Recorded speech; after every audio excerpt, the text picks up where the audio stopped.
श्री सूरदास जी महाराज नित्य पद रचना करके गायो करते और दर्शन के समय श्री गिरिराज जी में ऊपर श्रीनाथ जी के मंदिर में जाकर के सेवा किया करते। से चलो जाते अपने अपने कक्षन में और ठाकुर जी खिड़की से निकल करके दौड़ के जाते सूरदास जी की कुटिया में। सूरदास जी को दिखाई तो देवे ना है, चुपचाप ठाकुर जी जाकर के बैठ जाते और कोने में विराजमान है करके थोड़ी पे हाथ धर के सूरदास जी को देखते ही रहते। बस सूरदास जी नए नए पद बना बना करके गायो करते, ठाकुर जी बैठ करके उनको श्रवण करते रहते। अच्छा एक बात बताऊं, पता तो सूरदास जी को भी है कि ठाकुर जी आते हैं। तो जैसे ही गुसाई जी आरती करके बाहर गए, कपाट बंद गए, शामा शाम दोनों बिलग गए। किशोरी जी बोली मैं सबरी सच्चाई बताऊंगी गुसाई जी को। बोले कहा बताओगी? बोले सब झूठ बोलो तुम सपने अपने के कि मधुमंगल श्री रामा मो पता तुम कहीं खिड़की तने करके जाओ कोई के पास और मो सब पता मैं गुसाई जी को बताऊंगी। ठाकुर जी चरण श्री जी मान जाओ मत बताइयो, तुम जो कहोगी सो करूंगा मत बताइयो। किशोरी जी बोली एक शर्त है। बोले तुम जो कहोगी सो करूंगा, तुम बताओ कहाँ करना है। श्री जी बोली कल ते मैं चलूंगी संग में तुम जहां जाओ मां मुंह को लेके चलो। ठाकुर जी बोले जे ना है सके। बोले चो ना है सके? बोले आप बड़ी बड़ी करुणामयी हैं, बड़ी दयालु हैं, मैं तो जाऊं बा बेचारे लोग भक्तन ते मिल मिला के आ जाऊं, उनके बेचारे इनके दीन दुखन को देख करके सब कुछ दे दोगी उन्हें, या हमारे मैं आपको अकेले छोड़ के जाऊं यहीं पे, आप मत चलियो। श्री जी बोली तो ठीक है मैं गुसाई जी को बता रही हूँ। ठाकुर जी बोले ना ले जाऊं तो ये गुसाई जी को बता देंगे, और गुसाई जी को पता चल गई तो गुसाई जी मेरा आनो जानो रुकवा देंगे। ठाकुर जी बोले आपकी एक शर्त मैं मानूंगा, वो एक शर्त आप मेरी मानो। बोले कहा? बोले मौन जाओगी मौन आओगी, कछु नहीं कहोगी ना करोगी वहां पे।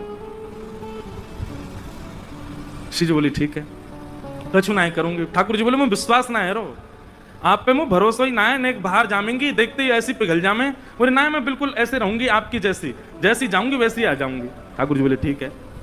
दूसरे दिन ठाकुर जी श्री जी को लेकर के गए। कैसे कैसी कृपा सूरदास पर।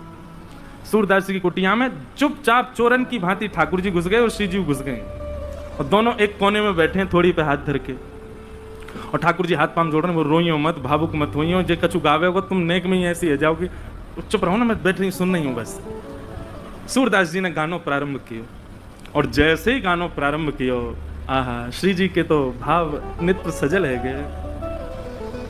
ठाकुर जी तो कह रही हैं जाकू नेत्र दे दो। अब ठाकुर जी बोले मैंने मना करी ना, ये सब ना होगा, ये सब ना करना है। अच्छा अच्छा ठीक है कोई बात ना, गान दो। श्री जी समझ गई जे तो कृपा करेंगे ना, मोइए कछु करना पड़ेगा। सूरदास जी अपने भाव गा करके और तुरंत अपनी लठिया ढूंढ करके उठ करके खड़े हो गए और अपनी कुटिया से बाहर जाने लगे। ठाकुर जी बोले चलो श्री जी अब समय है गया, हम भी मंदिर चलें, गुसाई जी अभी कपाट खोल देंगे, आरती होएगी, व्यवस्थित रहना पड़ेगा। श्री जी बोली अभी तो समय है, ये सूरदास बेचारो अकेलो जा रहा है आगे आगे, या कि पीछे पीछे चल के देखो तो सही जाएगा कहाँ। ठाकुर जी बोले मैं तुम तो पहले ही मना कर रहा हूं, ये सब मत करियो। श्री जी बोली अब नेक देर की बात हो रही है, चल दो या के संग। सूरदास जी आगे आगे चल रहे हैं, पीछे श्यामा श्याम दोनों निहारते भाई चल रहे हैं। तभी एक बहुत गहरा गड्ढा आया सामने। सूरदास जी जब गड्ढा की तरफ जान लगे, जैसे ही जान लगे श्री जी बोली अरे अरे जी देखो गड्ढा में गिर जाएगा, अरे याकू जल्दी जाके रोको। ठाकुर जी कह रहे नहीं श्री जी बिल्कुल नहीं, वाकू गिरन दो, अपने आप संभलेगा, तुम बिल्कुल मत जाओ। अरे तुम कैसे हो बेचारो, गिरवे वार हो, वाकू लग जाएगी वाके। दोनों में ऐसी बात चल रही, इतने में सूरदास जी गिर गए गड्ढा में। ठाकुर जी बोले जल्दी चलो मंदिर खुलवे को समय है क्या। श्री जी बोली पहले याकू बाहर निकालो, ये जब बाहर आ जाएगा तब जाऊंगी। ठाकुर जी बोले देखो मान जाओ। बोले ठीक है तुम अकेले चले जाओ, मैं तो ना जा रही, मैं तो याकू निकाल के जाऊंगी। अब श्री जी के बिना ठाकुर जी कैसे जाएं। ठाकुर जी बोले मैं तो पहले ही मना कर रहा हूं, मत चलो, मानो ना हो, मैं तो जानू ना आपकी बातन ने, ऐसी कृपा कर दें कोई पे भी। बोले कोई पे भी? सूरदास है। बोले मैं जानू पर यहाँ पे अभी कृपा ना करनी, कछु दिना और याकू ऐसे ही रहने दो। श्री जी बोली ना मुंह पे ना देखो जा रहो, अब ऐसा हो जाएगा या पे बिना कृपा किए गए तो श्रीनाथ जी के आधे नेत्र में आंसू ही रहेंगे, श्री जी रुदन करती रहेंगी। बोले मैं सुख से विराजना चाहूं, वाकई नहीं, पहले यहाँ पे कृपा करके चलो। श्री जी ने अपनी चुनरी दी और ठाकुर जी ने अपनी कारी कमरी वहां में बांध दी, और ऊपर से ठाकुर जी वह गड्ढा में चिल्ला के करें बाबा बाबा शब्द सुनते ही सूरदास जी के तो रोंगटे खड़े है गए। बोले जे कौन बोल रहा है? अरे कौन है भैया? अरे बाबा मैं हूं, यहीं पास के गांव का हूं, गोपाल। बोले अच्छा भैया कहा कह रहे हो? बोले आप गिर गए हो, मैं आपकी मदद कर दूं, बाहर आ जाओ। सूरदास जी बोले कैसे आऊंगा बाहर भैया, मैं तो बहुत गहरो गिर गए हो। ठाकुर जी बोले मैंने अपनो पटका डाल दियो बाबा, बाकू पकड़ लियो, पकड़ के ऊपर आ जाओ। सूरदास जी ढूंढने लगे, तभी हाथ में पटका आयो। सूरदास जी ने जैसे ही वो पटका पकड़ो, कारी कमरी पकड़ी और ऊपर चढ़ने लगे, तो नासिका के पास जाती वह कारी कमरी में थे ठाकुर जी के श्री अंग की सुगंध, जो आज सवेरे सवेरे श्रृंगार के दर्शन में श्रीनाथ जी में जो इत्र प्राप्त भयो, वहां की सुगंधी और कारी कमरी की सुगंधी एक सी है। सूरदास जी बोले जे सुगंधी तो सुबह सुबह गुसाई जी ने दही मोहे श्रृंगार के बाद, यह पटका में तो कैसे आ रही है? सूरदास जी के मन में संशय नहीं आया कि कोई और होगा, तुरंत विश्वास प्रकट हो गया श्याम सुंदर ही है। और मानो कमर कसले ही हो, बोले आज सूरदास छोड़ना ना है इनको, बड़ी मुश्किल से आए आज तो पकड़ना है। ऊपर आने लगे सूरदास। यहां ठाकुर जी श्री जी की चुनरी ते कारी कमरी बंदी भई है, और ठाकुर जी श्री जी की चुनरी पकड़ के खड़े हैं, और ठाकुर जी की कमर पकड़ के श्री जी खींच रही हैं पीछे, और सूरदास बाहर आ रहे हैं।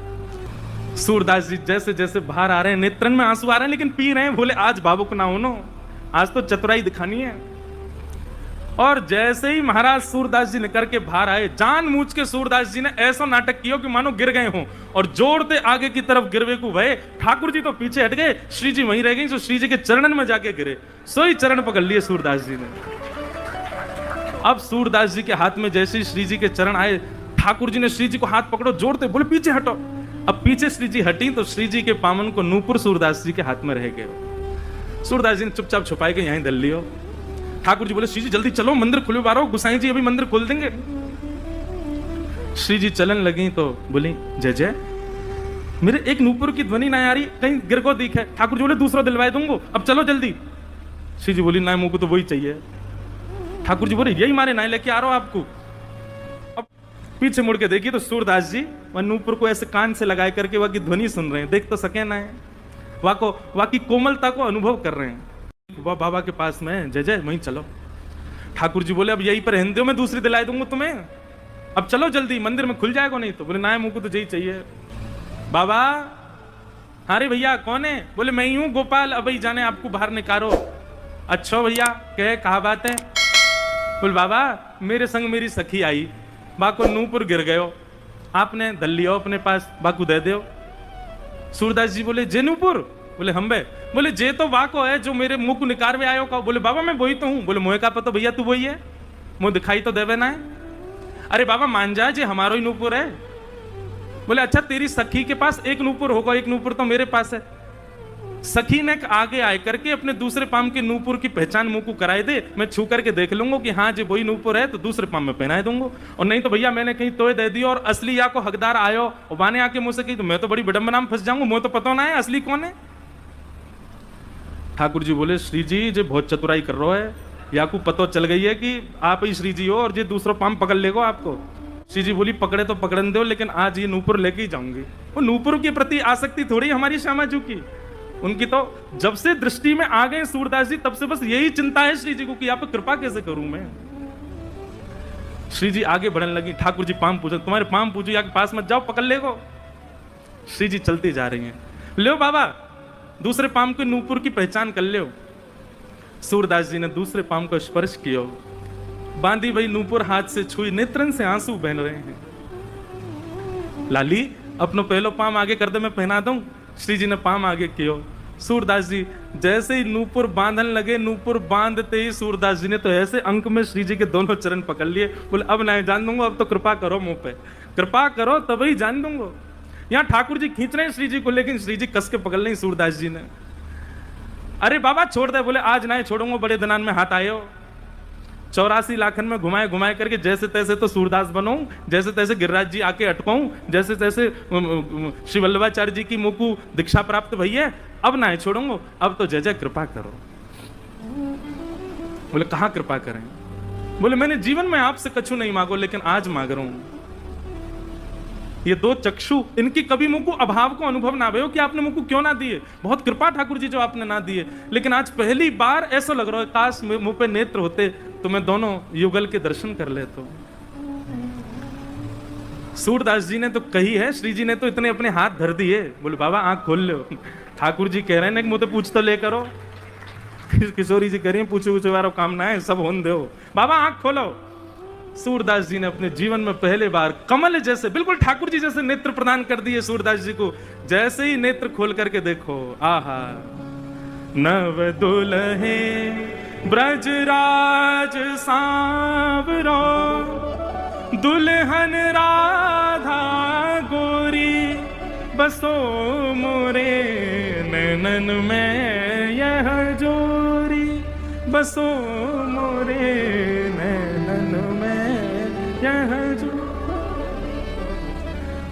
यही गिरिराज जी की तलहटी में दोनों युगल खड़े हैं, एक दूसरे के गले में गलवैयां डाले और सूरदास जी दर्शन कर रहे हैं।